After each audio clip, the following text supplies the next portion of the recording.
back on the show today, my good friend and colleague, Karin van Maanen. So, Karin, fresh out of retreat, looking sparkly-eyed, senior meditation teacher, long-term yoga teacher, trained in the embodied yoga principles. So we've done that together. She's been leading stuff on certificate of embodiment coaching before. And last year we did our first year of meditation teacher training, the embodied meditation teacher training, which kind of had a part for everyone and a part for people that want to be teachers. And that is back. So we kind of thought we'd do a podcast, ahead of that, and a nice chance to catch up as well. So, Karin, welcome. Thank you. Nice to be on again. Nice to be on again. So you've just come back out from the tentacled arms of Tibetan goddess, right? Pretty much, yes, I did it. Well, it wasn't a strict Tibetan Buddhist retreat. It was a personal retreat, but as a group, everyone did their own thing. So there was a Taoist, there was a Christian, there was a few different types of Buddhism. But our guide was a Tibetan Buddhist monk, so that's the bit he knew most about. Where was that? On a little island in Scotland called Holy Isle, which has Christian mysticism. There was a saint, an Irish saint called Saint Malaise, who meditated in a cave in something like the 7th century. And that's still there. And now there's a Buddhist closed retreat for women, for nuns, and an open retreat centre for anybody that wants to enjoy the island. And so cool, I'll go with the nuns. That's how I roll. Okay, so you've come back. What kind of practices were you doing while you were there? I just like to get insight into your personal practice before we talk about what is embodied meditation and all the stuff we're doing. Yeah. So I was joining the Tibetan Buddhist Sangha, the sort of local volunteers that practice there, and some of the retreatants. Every morning at 6 a.m. we were doing a Tibetan deity practice called Green Tara. Okay, yeah. To visualizing and bells and gongs, and quite good to wake up by. And then my own practice, I was doing basically lots of calm, abiding, equanimity, breath awareness in the morning, and then proper meditation. Then, not Hindu corruption. Yeah, not too much. A bit. I'm teasing Karin listeners because I know. a sort of Theravada, an early Buddhist background in my training, which tends to have less sort of deities and gods and cultural colour, which I does think add a lot of flavour and colour to Tibetan traditions. But also you've studied the Bhutanese version of that, right? Yeah. So Bhutanese Buddhism is very similar to Tibetan. It basically is Tibetan Buddhism, but it's one of the last countries on the planet where it's still very much part of the culture. And it doesn't mean that householders meditate. They don't tend to, but they'll go to the temple before work and walk around saying some mantras, walk around the shrine, say a bunch of mantras. And all the old people go and hang out there. Whilst in England, old people go to church on Sunday for a cup of coffee and a chat as well as the sermon. In Bhutan, they just go every day and they just hang out in the sunshine, butter lamps and chat. It's kind of a whole social event. I'm not really a Tibetan Buddhist by training, except for a very small amount, but I was very impressed when I met Tibetan refugee in Dharamsala, and then I was in Ladakh for a little bit, and there's a part of India that had a Tibetan Buddhist kind of vibe going on. And I was very impressed with the culture. Like, as you said, most people didn't meditate, but they were just lovely people. And there was a sort of rich kind of cultural heritage around it that was just clearly a good way to be a human, was my conclusion. Like, I just thought, God, wouldn't the world be a better place if this was normal? Yeah, I think so. I think there's a lot in that. I think we used to have, can only really speak about Europe, we used to have more of that kind of local connection stuff, and I guess a simple faith, something to fall back on, that's kind of support. I'm very interested in this. I think Europe is the death of God, as Nietzsche put it, the idea that no one in Europe's really religious anymore. Like, you're either secular, fully secular, or nominally religious, or fundamentally religious, but, kind of papering over the cracks that exist in it, and desperately pretending that rationalism never happened as a movement, and evolution, and all those kind of things. And it's left us very precarious, both in terms of community function. For example, in little village I'm living in now, small town in west of England, they've started trying to do these community gatherings with song and ritual, but there's no religion holding it together. And it just doesn't, it's a nice attempt, and I salute them for trying, but without a sort of faith base at the heart of it, it just doesn't, I can't see it catching in the same way. It's not, the religion isn't the same as community, but those two things often cement one another, don't they? Yeah, I think it cements some kind of deeper connection, because you're all there for a similar reason. I don't know. Yeah, it's quite hard to explain what it is. There for a similar set of values, for sure. Similar values is a big thing. Cultural homogeneity is actually quite pleasant in that way. No one would say that was a problem for the Tibetans, but when it comes to England or Holland, people get upset about that idea. But having a set of values everyone believes in. Within Christianity, there's such a huge range of different churches that even Christianity is really split. Buddhism just as much, though. I mean, it's just a split, if not more, I would say, right? Like the different types of Buddhism that exist. Over the world, but I suppose within one country it tends to be mainly. It's not maybe. Yeah, it's not like the Church of England or all the Christianity in the UK or something like that. Yeah, the English village where I was living, the local Christians had fallen out over having male and female bishops or not.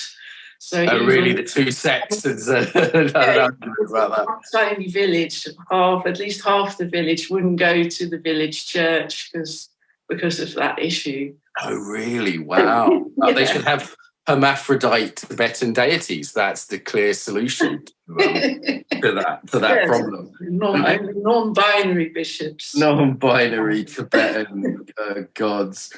Someone told me there was a thing of, was it Kuan Yin? In some countries is male, in some countries is female, and in between, they're in between, which I thought was kind of fun. That it swapped genders going across Asia, but halfway between.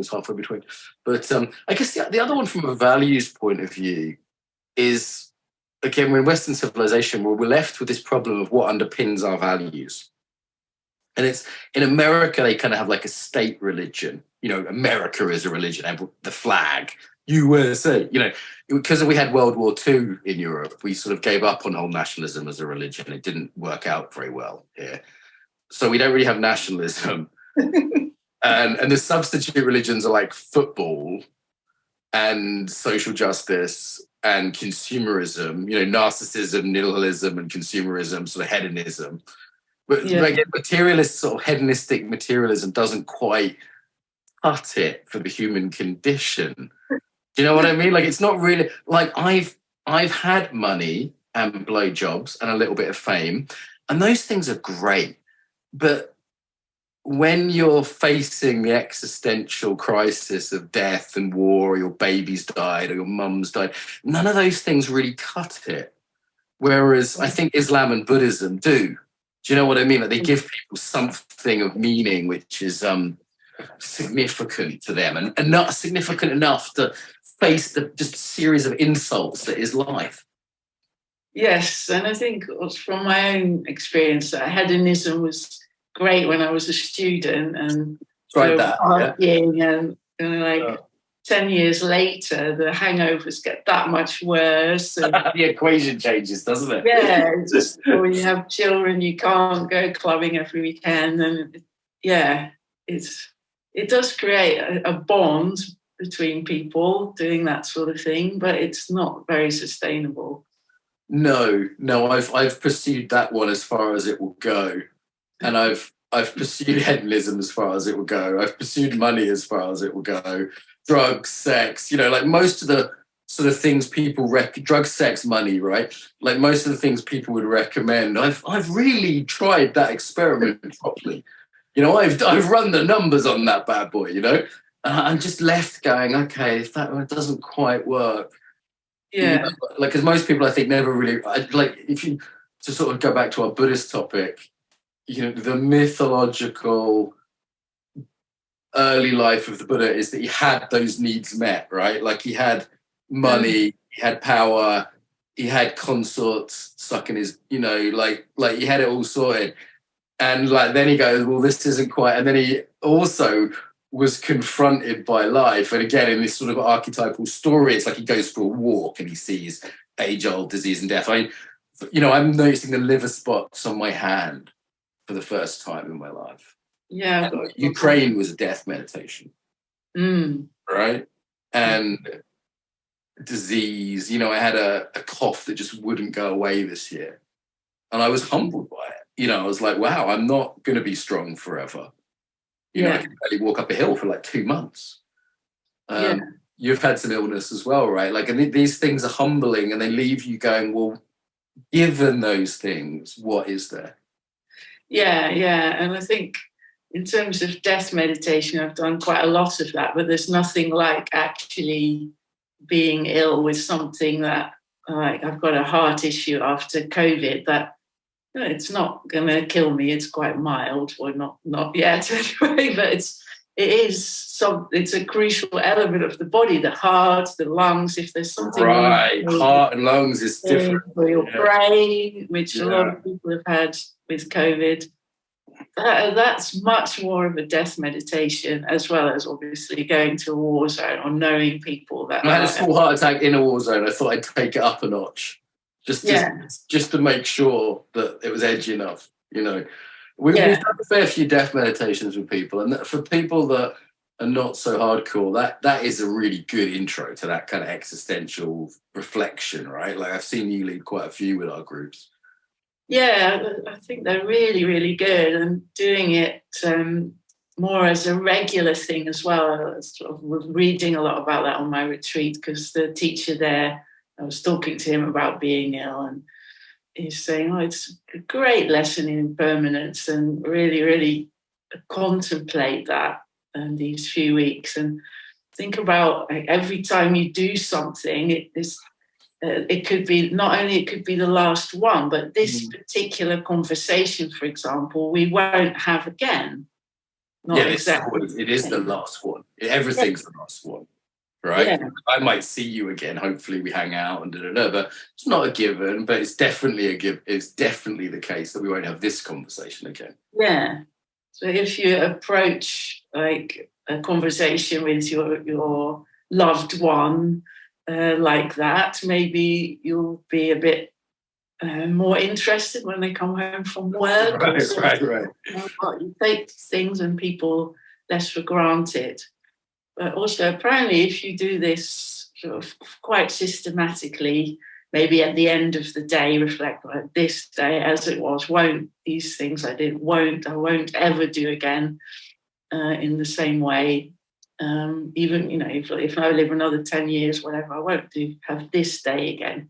Apparently, is a really good way to prepare for dying and general losing things.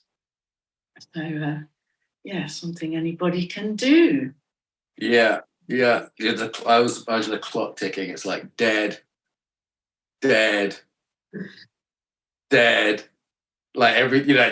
This moment just died. Dead. This experience just died. So, we've jumped in the cheerful end as normal, Karin. The fact that we find these things funny, I think, says something about us. But, that's just one of those Buddhist things that people always like, why are you laughing? Like, normally after you've done a few death meditations, kind of humor comes out quite strongly, doesn't it? But the first one's sometimes a bit confronting for people. Well, sometimes we love to avoid the seriousness, of course. But there's also the idea actually it makes one, hopefully the practitioner that does this, more appreciative of life, more open to enjoying the moment and not kind of missing out as you're too busy to notice what's going on. Yeah, gratitude, presence, and purpose are the three things I think I've heard you say that I sometimes say as well on meditations, right? Like we do it on purpose courses, we do it as a gratitude practice and just as a way of bringing people to presence. I mean, well, actually, we should probably backtrack a little bit. Like this kind of stuff is like, existential death meditation. It's not the main thing that you teach, right? Like in terms of the, obviously this podcast is a conversation in its own right, but full transparency is also a bit of a plug for the meditation course that's coming up. We've actually got a free event coming up, which is probably going to be, it's going to be a couple of days after this goes up. So Sunday, the 26th of February, 2023. And if you're listening to this in the future in spandex, then bad luck. It's too late. But that event has died. But if you are listening to this on launch, you lucky thing, you can come to that free. So that's a free online event with Karin, myself, and a bunch of other guest teachers. One of our normal free events. If you're listening to the podcast and you don't know about our free events, you are missing out. embodimentunlimited.com, either the app or the website, you'll see all our free events. We do like one every couple of months. Normally, we just did Embodiment Festival. Now we're doing this one. We'll do one on spirituality later in the year. So yeah, that's the free event. And then the way we do is we have a free event. And then if people really like it, they can come to the training, which starts, what's that, like a few weeks' time, Karin, the training? Yeah, 13th of March is the very first session. Cool. And that training is embodied meditation. It could be a good deepener for you if you just want to deepen your practice, which I know a lot of people just like firming up their meditation practice, right? Like that's a big thing. The off-mat stuff we'll get to, and then the third part is people who go on to, the second part of it is teacher training. I guess one question for us then would be like, why an embodied meditation teacher training? Like, are we just tagging the word embodied onto things to sound trendy? Is it that we have to put embodied on everything by law because that's how the company works? Why is this necessary in a world full of great traditional Buddhist teachers and all sorts of traditions? Like, why would we have a embodied meditation teacher training? Yeah, I've explored quite a few different approaches, from like completely secular John Kabat-Zinn, MBSR, to Tibetan, to Zen, to Theravadin, and it's quite rare that the embodiment side is very clearly included. It is included in some practices like the body scan, but then it's still often a bit superficial in a way. And it's actually really quite an essential part of getting to know your mind, because whilst you're alive, your mind and body are only a very small distance apart, one teacher said, or not really apart at all. Other teachers say the consciousness plays out in the body and the body plays out in consciousness. So by just focusing, for example, on the thinking mind or the breath at the tip of your nose, you could be missing out so much information, so much wisdom, so much depth from your practice. And if you are into something like visualizing, it's quite easy to do that just as a kind of image in your mind. But if you bring the body into that, or how it feels as a felt sense in the body, to contemplate something like kindness, it becomes much richer and essentially more real, less conceptual. More experienced meditators know we try to move away from the conceptual into something that's more of a deep awareness. It's quite hard to put into words, but with the body is part of our capacity for awareness. So if someone was to say, is my meditation embodied, right? Because we have that question. People come to, that's kind of the question of the free event, like, hey, find out if your meditation is embodied. But, I think we can reveal some of that on this podcast. What I'd say, well, if you're meditating on thoughts, if you're meditating on sound, okay, clearly not. If you're meditating on just one part of the body, like the tip of the nose, you're actually consciously dissociating from the rest of the body. So, like, for example, I encourage my students I teach a little bit of meditation on my coach training courses, and I always encourage them to focus on the belly and the breath and the whole body, as per the breath meditation in the book that we've written. Quick plug for Embodied Meditation, the book by Mark Walsh and Karin van Maanen. But we always encourage the belly and full body breathing because it's incorporating the whole body. So you're just not cutting off from the body, right? Like that's the first thing I'd say is if you're doing a body-based meditation is on the first, there's a couple of levels of this, but I'd say the first one is just don't miss most of the body, right? And maybe one more aspect of that is sometimes they're doing a body scan, but they're really just doing a skin scan. Yeah. Yeah, or just quick, our feet, legs, but maybe not going to the sense of inner organs. Yeah, there's so many ways in which you can do a body scan, but they tend to be taught in very similar ways, certainly on the 8-week mindfulness courses. Yes. So if listeners are wondering why my sick sounds, I guess as someone that's plumbed some, and I'm going to be humble here, just a small amount of the depths of even traditional Buddhism, I'm shocked at the barren wasteland of modern secular mindfulness. Like it's really very reduced version of the real thing. It's like looking at a photocopy of a piece of pornography and comparing it to the wildest orgy you could imagine. Like it's a very Walshian analogy there for you, Karin. But I mean, even compared to like traditional Buddhism, which again has problems, I'd say, what we've attempted to put together is secular but deep, because you tend to get secular and shallow, or like we're talking about Tibetan Buddhism, deep, but deeply cultural, religious, like a whole nother thing that the average Westerner just can't take on, let alone doesn't want to take on. What do you think about that sort of secular but deep approach we've gone for? It'd be a bit kinder towards the 8-week mindfulness course. No. Walsh calls it like it is. My destroying sword of justice and wisdom will strike it down. No, you feel free to hold the kind polarity. It can be a good intro, especially if you're with an actual group and an actual teacher. Like a drug. Recorded thing. It's a good intro, but it's really just an intro. That's where it starts. It's like your very first driving lesson. You haven't really left the car park yet. That's a much kinder way of putting it. I'm just done with people thinking that's Buddhism, and it's a tiny part of what's possible in any tradition, Zen, Theravada, Tibetan, whatever.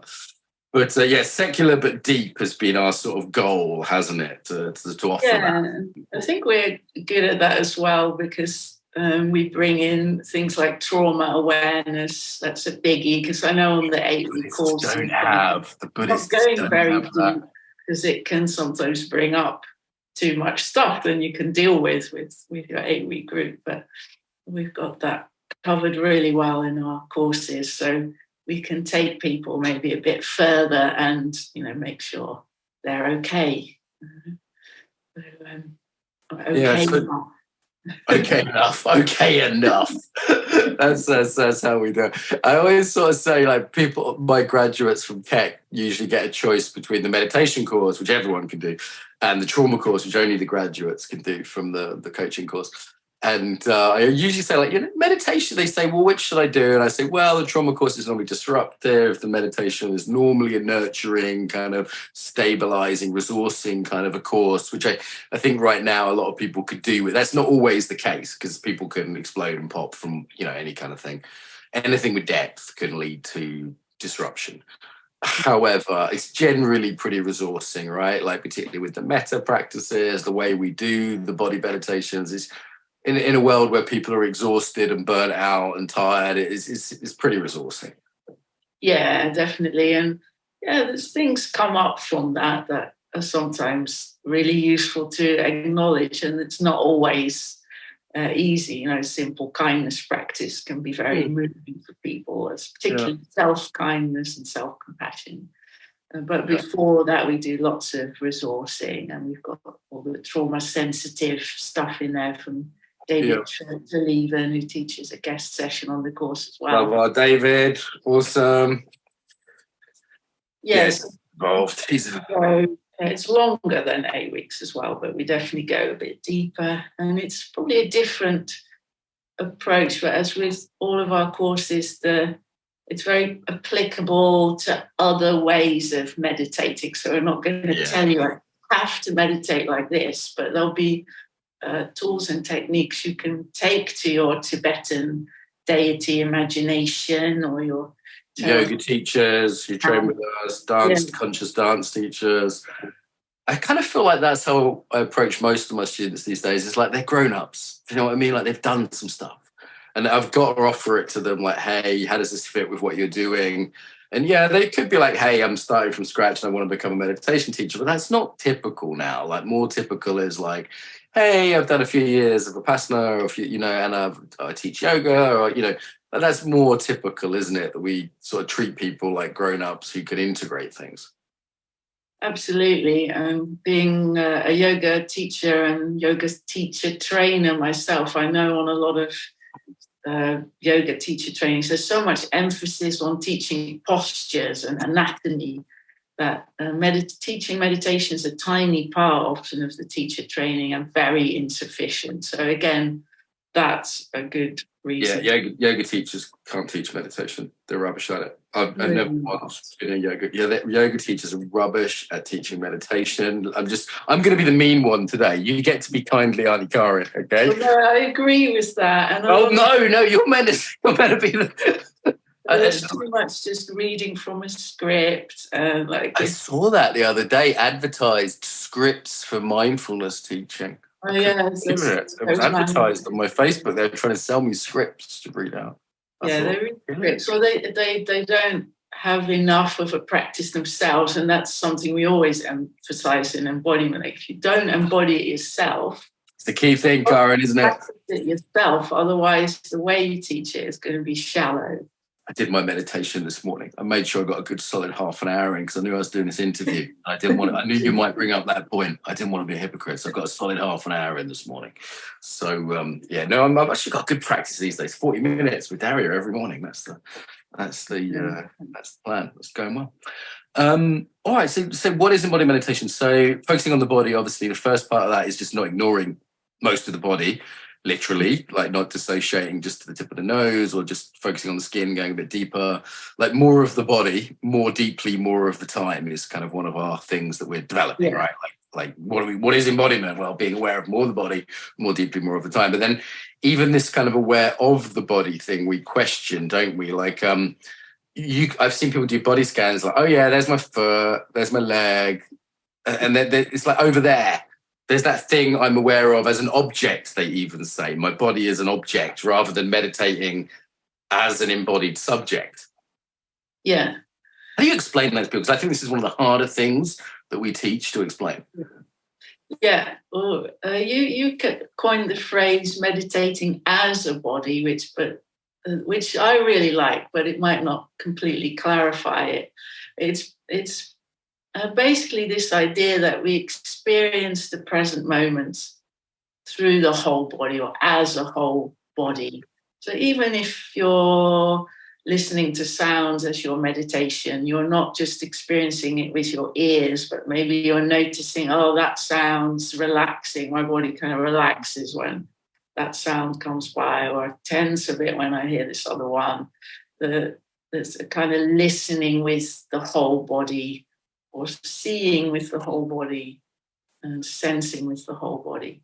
Another thing, I'll just get the book so YouTube watchers can be seen. Another thing, where is it? There is a yes. Another thing, in this wonderful, thin, small, cheap little book people can get off Amazon, the people I've noticed have really liked, other than the nice pictures of you in Brighton, is some of the diagrams like this complete the whole body more consistently. So like bringing it into the day is another thing we do, isn't it? Yeah. More subtly and more profoundly. So I notice people go, oh yeah, foot. And what they're really doing is just they've got a mental image of their foot. They're not actually feeling the sensation. They're just kind of naming the word foot while they have a little mental picture of it. And maybe some sort of, it's like stuff over here, high, like the level of sensation is very unspecific. And I don't know, in some of my training that they've been like, can you feel your pulse in your little toe? Can you feel your blood pressure in your elbow? You know, they get really specific about it. What's the temperature difference between the in-breath and the out-breath is a classic, but what's the temperature difference between your feet and your knees? And getting specific about it so that it brings curiosity to people to go, oh, if I was to actually draw the map of sensation in my foot, it wouldn't look like a foot. It would look like blur and colours and whirlwinds and romance and craziness, you know, like there's a whole world going on there, which is, you know, feeling through the layer of the bone marrow into. I can really feel my feet now. Just listening to that. So you just come straight out of a retreat of being Walsh. Might be a bit much. Yeah, I think between those as well, there's this, Tibetan Buddhists call it subtle body. Yogis might call it the energy body. And we tend to shy away a little bit from too many Sanskrit terms, but there's something in between the mind that notices and those physical things of muscles, temperature, which is the aliveness in the body. Other people call it the chi or the prana in yoga. There's the life force itself. And I heard a teacher say that's kind of the bridge between the physical and the observing mind.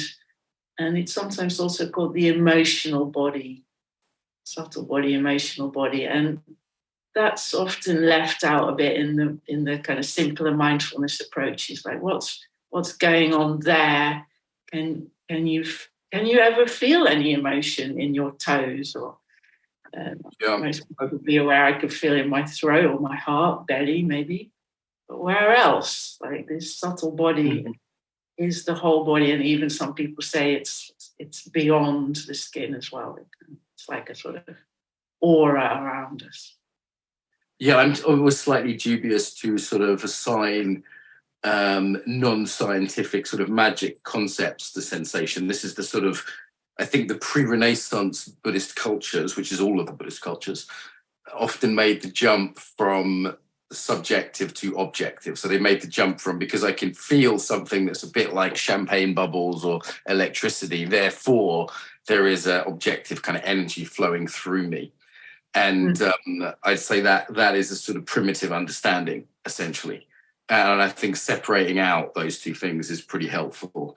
And I see a lot of embodiment practitioners, once they get a level of sensitivity, they start noticing these unusual sensations.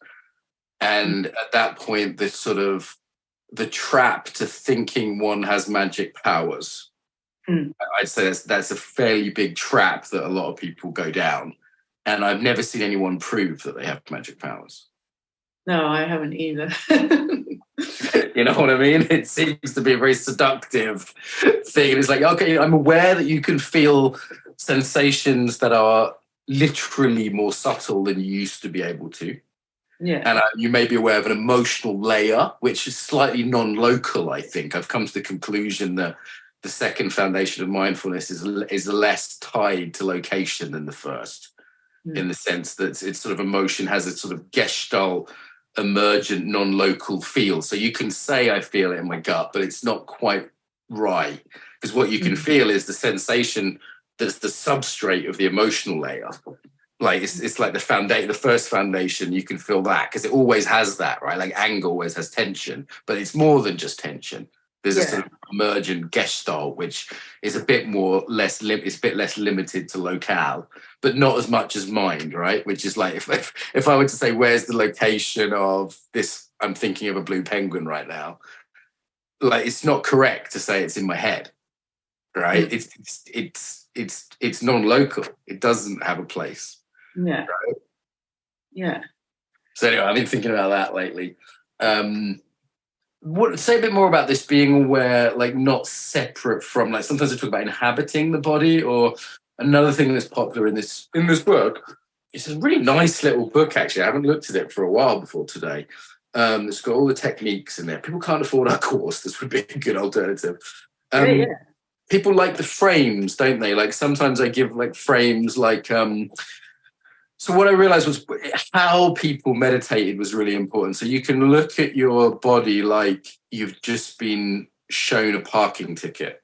Yes. Or like I had a meeting with my accountants today and they were like, here's your tax for the year. And I looked at it on the screen like, fuck you, number. You know, like it wasn't like the loving acceptance. It was like, yeah, you know? And then I was like, oh, this probably isn't very helpful. Or sometimes I say it's like watching children at play where you're kind of emotionally engaged but not interfering, or sitting with a loved one who's crying where you're being supportive again without being interfering. And we try and give these quite juicy, the Canadian policeman's the other one I like. So it's we give these quite juicy analogies which are poetic, but the poetry of them, people get, oh, that's how I approach sensation. Because for a long time I sort of stared at my body like a laser and it wasn't helpful. Yeah. And I think a lot of trainings now, they do say, you know, kindness is useful, non-judgmental and curious. Those words you hear a lot. But that's only one. There's still not that much how. Yeah. And there's confusion about the word non-attachment often. Like I'm supposed to be a bit non-attached, non-judgmental. But it's not necessary. It's more like, that little bit of distance, like you say, if you're watching children play, you know they're all right. You're keeping an eye on them, but you don't, and you care, but you don't have to go and stare at them and control them. Everything and control everything. So it's finding ways of describing the attitude that's useful. How you do it, you do the what. That could be anything, breath awareness, body scan, and how do you do it? What kind of attitude? Sometimes like concentrated. Because you can do it different ways, right? Different ways can be helpful. It's kind of like turn up the acceptance or turn up the focus. And for me, it's like tuning a guitar string that's constantly being moved. There's a sort of art to it, isn't there? Of like, okay, this is a bit too tight, this is a bit too loose. I use that analogy sometimes. It's like I can look around, I can open my eyes when I'm teaching and go too loose, too tight, too loose. I can literally look at it from people's posture and be pretty clear who needs hitting with a stick and who needs a stroke. You know, I just for the record, I do neither of those things. But metaphorically, you do that with your own posture, kind of thing. You know, who needs more liberal parenting? It's there, dear. I love you no matter what. And who needs a bit more of a Jordan Peterson dad figure to come and say, "Come on, Bucko, straighten up your posture." It's that's who I have in my head. I have the Dalai Lama and Jordan Peterson who help me out when I'm meditating. Bucko. Yes. Yeah, and they're both coming from a place of kindness. One is a bit more fierce, maybe, and the other one more yin and yang again, right? Yin and yang. Yang, and I think also in modern meditation, there's a lot of yin. Certainly in like. We're not going to use the sickly sweet Californian voice that shows how spiritual we are, Karin. Yeah. And the relaxing music and that, and might be great for some people, but that fierceness is sometimes really useful as well. Like in Tibetan Buddhism, they often suddenly make a really loud noise, not very trauma sensitive. So, yes, I've had Zen teachers do that. Clap two wooden blocks together. Or, they do a shout sometimes. Zen teachers, if the room's getting sleepy, they go oh. And I'd say Dutch is the perfect mix of this. You know, not too German. Not too Italian, just perfect. It's just strict but not harsh, you know. Like actually, my Italian meditation's proven very popular because a lot of the students take it a bit seriously and they don't enjoy their bodies. And I have a meditation where it's called the Italian meditation, where everybody has to be Italian and sort of feel their embodiment like you would lick an ice cream in Italy while on holiday. Yes, and this people like that one. That's quite popular. We call it Italian style, and everyone's allowed to do it on my trainings except the Italians who aren't allowed to. We don't know German style for you. So, what do you think we've brought to this field? Because I mean, I find it increasingly humbling the more I research. I listen to Arjen Sona on YouTube, and he talks about the hindrances, for example, I've been really studying lately. Or I listen to the late, great Rob Babea's talks, or, I'm interviewing Shinzen Young or someone for the podcast. And there's some astonishingly good content out there now. Most of it isn't the baby boomer popular Americans, just to be clear. But there is some astonishingly good content available. And it's very humbling. Like, a part of me goes, how dare we do a teacher training? And I wouldn't do it without you as someone more experienced than me. Like, what do we bring to the party, would you say, Karin?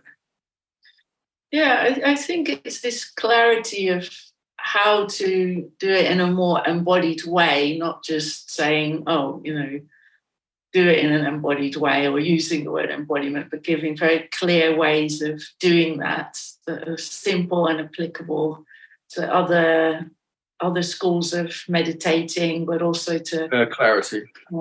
Clarity, simple principles that you can apply across the board, and also that transfer to life and professional situations if you do the teacher training. We're world class at that. I'd say only Shinzen Young comes close at that. There's not many things I'd say that we're the best at from a meditation point of view, because it's a horrible, arrogant thing to say. There's people who are deeper, there's people who are, more interested in one practice or another, but clarity, but this life application, I think that's I was talking to senior meditation teachers, walking along last night actually about this, and he was astonished how much we've studied that. Like, we've geeked out on that to a degree which just isn't normal over the last 20 years, right? No, it's often like assumed that if you do your formal practice, like on your cushion or whatever, enough, that it will support you in your life. But actually, another book I was reading by a well-known teacher with a difficult Tibetan name, so I can't think of it right now, but he said that in mindful communication, you have to practice it separately. Yes. It's a different enough So human beings, verbal interaction and technological interaction, my conclusion is they're different enough contexts to sitting on one's own, that there's little or no transfer, which is astonishing.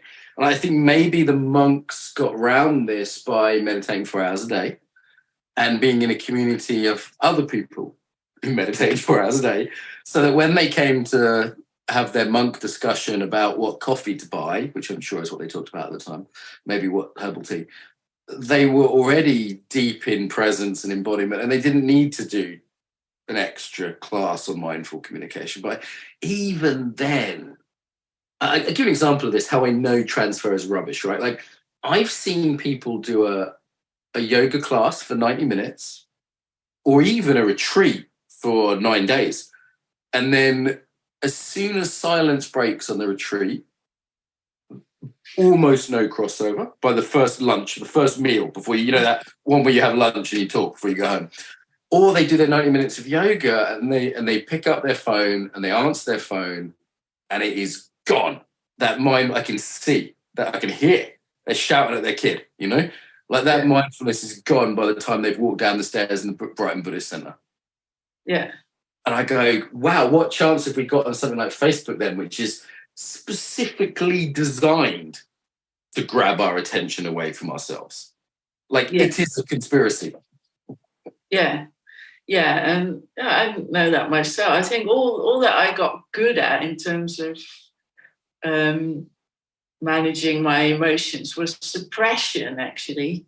I got angry, calm on basically suppressing emotion rather than expressing it in a clear and kind and assertive way to people around me. So that's almost a separate practice for which mindfulness forms a good basis, because then again it's useful to be aware, my body's tensing up, there's anger rising in my belly, I've got to watch my speech or whatever. But then how I say it, the words I use with different people is a whole other ball game, and you will get it wrong. It will take just as long as any other embodied practice to become expert, which is 10,000 hours or something like that. Not 10,000 hours of talking, but 10,000 hours of difficult conversations about authentically expressing yourself. That's a lot of practice, but we do go into that on the course. It's really important. Why should people come to this free event? First of all, we need to wrap up fairly soon, but why the time? This has not been a difficult conversation. The time always flies by with you. Nice to see you looking so well and shiny, bringing your A game to this. It does make a difference, doesn't it? Yeah. Really does. A few weeks of no phones, no Facebook, and so on. Brilliant. So why would people come to this free event? So we're basically going to define like what is embodied meditation exactly. We're going to have a piece there on getting it into your life, so sort of more practicalities on what we were just talking about. I think we didn't really complete that question. Plus, there's a few great guests, aren't there, as well? There's a few guests there who are going to broaden this perspective a little bit, so people can see more than us. Any other sort of major reasons would you say people should rock up to that? I think it'll kind of, if you're already into meditation, it'll give you some new things to practice, take you to a different place, maybe a bit more depth or a bit more detail. And if you've done an 8-week course, it will probably take you a lot further into the kinds of things we've been talking about, if that sounds of interest, to bring it more into your life, give you more tips on how to be kind to yourself and so on. How do you be kind to yourself? That's a good one, because everyone says you should be kind to yourself. The more I meditate, the more I notice the sort of subtle violence I do to myself, like just pushing that bit too hard, ignoring my own feelings. Do you know what I mean? Like the way we push ourselves around in kind of a small rushing, the low-level aversive response to myself and the world, And I wouldn't have said previously, I'm doing self-violence or something, right? But there's a low level of that which adds up. Like that's why you're exhausted at the end of the week, right? Yeah. That's why you're irritable with your partner. Is like that kind of sort of 100 slaps in the face from yourself. By the end of the day, you start to feel it, Yeah, I think it's expecting too much. For me, expecting too much for myself and my body. Often, thinking, I can just do a little bit more. But ultimately, it's about checking in with the body and that subtle body or the nervous system. A lot of people are familiar with like the vagus nerve and nervous system stuff that we teach. Science says I'm right.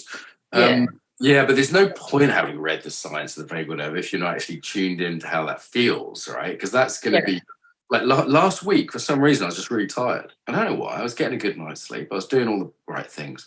I think it could have been a bit of a come down after a very intense January. And but I noticed that and I was like, maybe I won't go dancing tonight.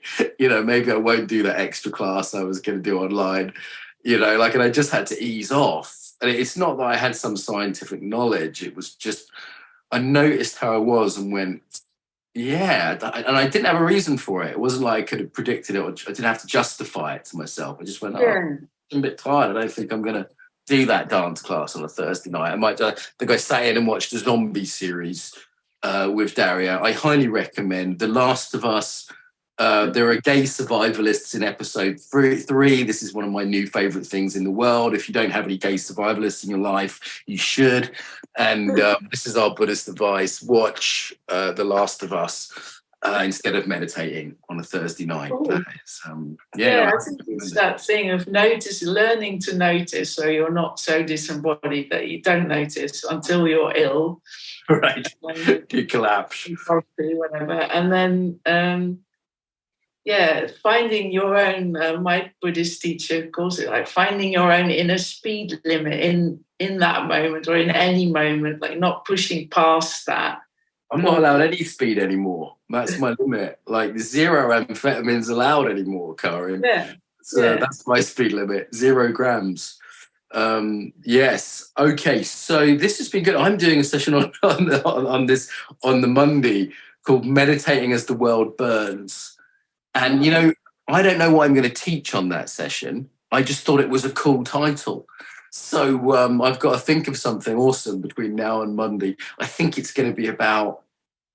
Let's talk about this just before we finish. Then, like, maybe it's too big a topic. It's like, how do we justify meditation given the state of the world? Like on the one hand, it's like we need it for our well-being, self-care, but it's also like if this was the zombie apocalypse, would you still meditate? Yes, I hope so. I hope I would be able to.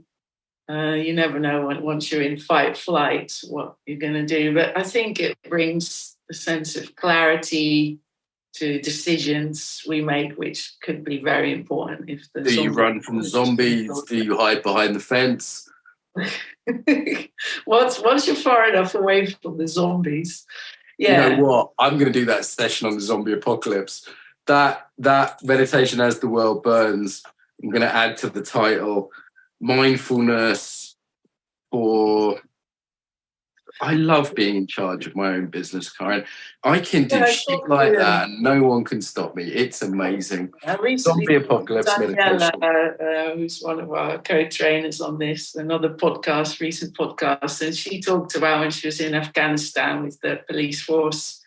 She was meditating when a car bomb went off outside the window, and she was the only person not panicking. Many a time. That's very useful in a situation like that. Oh, no, for sure. The more the world loses its head, the more we need to have some way of keeping ours. And it's certainly, we meditate every day with the group in Ukraine. If you want to know some tough nervous system leading, try leading 100 Ukrainians in a war zone like that. It took some strong mama energy, I'll tell you. It took some strong holding. So...